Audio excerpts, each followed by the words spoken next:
Drugi dan se je množica, ki je stala onkraj morja, zavedala, da je bil tam en sam čoln, da pa Jezus svojimi učenci ni bil stopil v ta čoln, ampak da so se bili njegovi učenci sami odpeljali.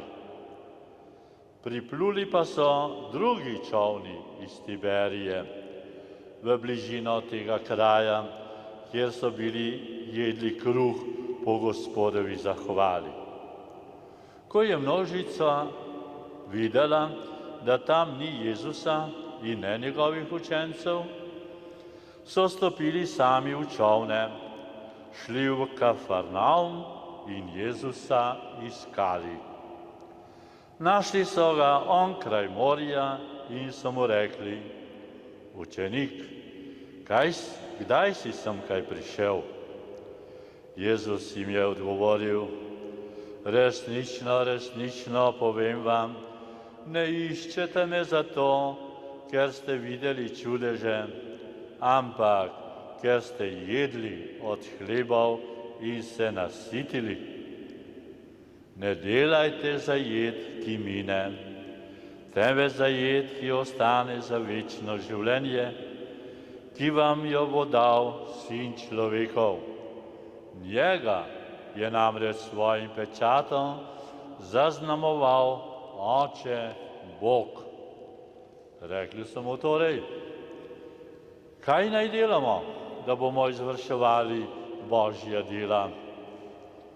Jezus jim je odgovoril: To je Božje delo, da verujete v tistega, ki ga je On poslal. To je Kristusov evangelij.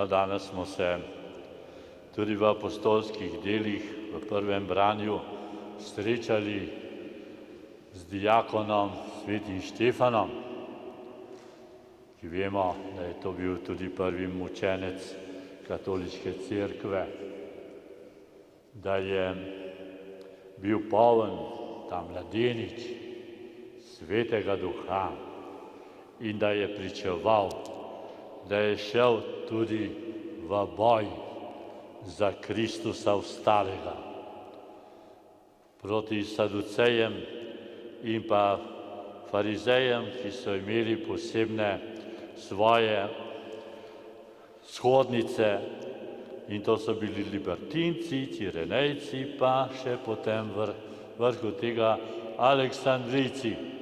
No, in ti so se med seboj prepirali. Seveda, kako naj bi se Štefana znebili, tega močnega pričevalca. Kot vemo, sedaj, ko smo tudi mi v velikonočnem času, kako so bili prvi kristjani močni pričevalci Gospodovega vstajenja. Kako so bili prežeti. Saj se najbrž kar težko predstavljamo, kaj pomeni za človeka biti ves Kristusu predan, ves njegov, biti 100%, 200%, da je on tisti, ki je prinesel življenje, ki živi, ki je alfa, ki je omega, ki je včeraj in danes isti na veke.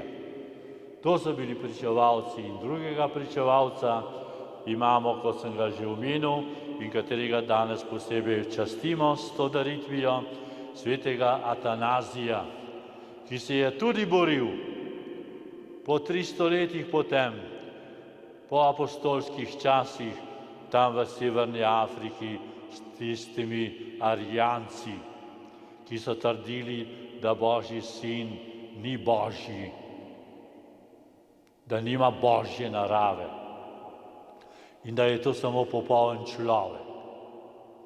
Vidite, v vseh stoletjih je neko pričevanje potrebno, ker ljudje so vedno obrnjeni v zlo.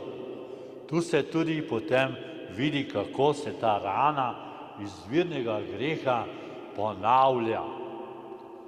Kako je res izvirni greh podedovani, kot tudi rečemo izvirnemu grehu, da se podeduje in si ga ne moremo znebiti in zato stalno potrebujemo praznovanje velike noči.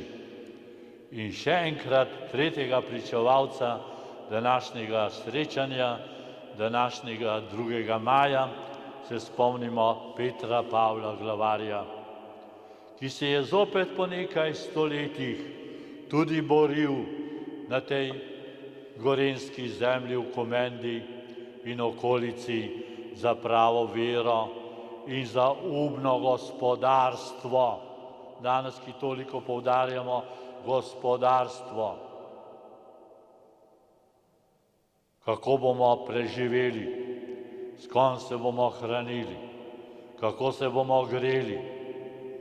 Vse to so nam že naši predniki, pričevalci povedali, pokazali, predvsem pa izpričali živo vero. Sestre, bratje, Jezus je rekel, kaj skrbite za jutri? Saj Gospod ve, česa potrebujete.